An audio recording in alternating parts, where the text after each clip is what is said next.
வணக்கம் மாணவர்களே. இந்த வீடியோவில் 9ஆம் வகுப்பு கணிதம் அலகு 8 புள்ளியியல் இதில் எடுத்துக்காட்டு 8இல் 6 பார்க்க போகிறோம். என்ன கொடுத்துருக்காங்க பாருங்க. 7 தரவுகளின் சராசரி 30 என்க. ஒவ்வொரு எண்ணையும் 3ஆல் வகுக்க கிடைக்கும் புதிய சராசரியை காண்க.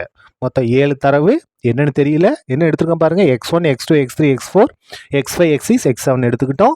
இதனுடைய சராசரி 30ன்னு கொடுத்துட்டாங்க. அதை 3 கொண்டு வகுக்கும் போது இந்த 7 தரவுகளையும் 3 கொண்டு வகுக்கும் போது கிடைக்கக்கூடிய புதிய சராசரி கண்டு. இங்கே 30 தானே, 30 3 கொண்டு 10 தான் நமக்கு ஆன்சர். அதை எப்படி கண்டுபிடிக்கிறோம் பாருங்க. முதல்ல சராசரி கொடுத்துருக்காங்க இல்லையா.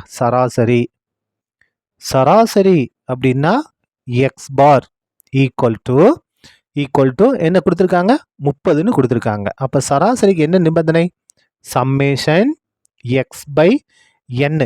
என்னன்றது என்னது, 7 இல்லையா. n equal to 30. இந்த இடத்துல என்னன்றது மொத்த தரவுகள் 7. சம்மேஷன் எக்ஸ்னா எல்லா மதிப்புகளையும் கூட்டணும். இங்கே இருக்கக்கூடிய எல்லா மதிப்புகளையும் கூட்டணும். x1 plus x2 plus x3 plus x4 plus x5 plus x6 plus x7 எல்லாத்தையும் கூட்டணும். கூட்டிட்டு என்ன கொண்டு வகுக்கணும். என்னன்றது என்னது, 7 ஈக்குவல் டு 30 அப்படியே வந்துடும். இப்போ பாருங்க, இந்த 7 அந்த சைடு கொண்டு போயிடுவோம். இடது பக்கம் பாருங்க.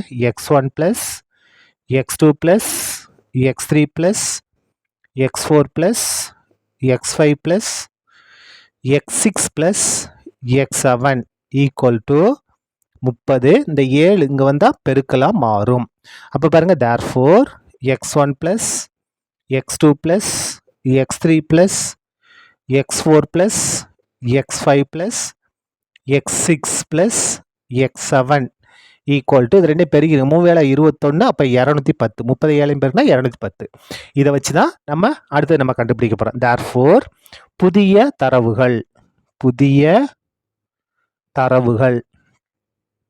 தரவுகள் என்ன செய்யணும், ஒவ்வொரு தரவையும் எதை கொண்டு வகுக்கணும், 3 கொண்டு வகுக்கணும். அப்போ x1 3 கொண்டு வகுக்கணும், x2 3 கொண்டு வகுக்கணும், x3 எதை கொண்டு வகுக்கணும், 3 கொண்டு வகுக்கணும், x4 3 கொண்டு வகுக்கணும், x5 3 கொண்டு வகுக்கணும், x6 அதையும் 3 கொண்டு வகுக்கணும், x7 அதையும் 3 கொண்டு வகுக்கணும். எண்க நம்மள தான் எடுத்திருக்கோம். சரியா.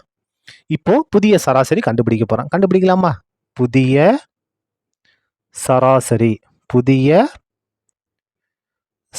பாருங்க. புதிய சராசரி x bar equal to summation x by n. அப்போ அனைத்து மதிப்புகளையும் கூட்டணும். இங்கே இருக்க எல்லாத்தையும் கூட்ட போகிறோம் பாருங்க. Therefore x bar equal to x1 by 3 plus x2 by 3 plus x3 by 3 plus x4 by 3 plus x5 by 3 plus x6 by 3 plus x7 by 3 divided by n. என்னோட மதிப்பு எத்தனை, 7. மொத்தம் 7 தரவுகள். இப்போ பாருங்க, ஈக்குவல் டு இந்த பகுதியில் இருக்க 7 அப்படியே தான் வரும். இந்த இடத்துல பாருங்க, இந்த தொகுதியில் பின்ன இருக்குல்ல, இதோட பகுதி எல்லாமே சமமாக இருக்குது. அப்போது அது என்ன செஞ்சால் போதும், ஒரு தடவை எழுதினா போதும். தொகுதியை நம்ம அப்படியே கூட்டலாம். பாருங்கள், தொகுதி அப்படியே கூட்டிக்கலாமா. x1 plus x2 plus x3 plus x4 plus x5 plus x6 plus x7 அப்படியே இது பண்ணியாச்சு. பை இந்த 3 ஒரு தடவை எழுதினா போதும். சரியா. இப்போ பாருங்க, ஈக்குவல் டு இந்த வகுத்தல் அப்படியே இருக்கட்டும். பை 7 அப்படியே போட்டாச்சு. x1 plus x2 plus x3 plus x4 plus x5 plus x6 x7 இதோட மதிப்பு நமக்கு கண்டுபிடிச்சிட்டோம் பாருங்க. எவ்வளவு, 210. அப்போ இதுக்கு பதில் நம்ம என்ன மாற்றிக்கலாம், 210 மாற்றலாமா. 210 இந்த பை 3 அப்படியே வந்துடும். இப்போ பாருங்க, ஈக்குவல் டு 210 பை 3. இந்த வகுத்தல் இருக்கு இல்லையா, இந்த வகுத்தலை நாம் பெருக்கலாம் மாத்திரம். அப்போ இது தலைகீழ மாற்றணும்.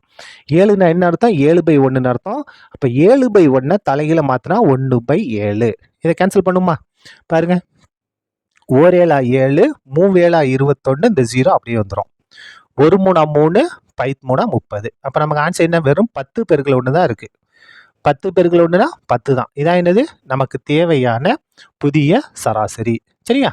அவ்வளோதான், இந்த கணக்கு முடிந்தது. நன்றி.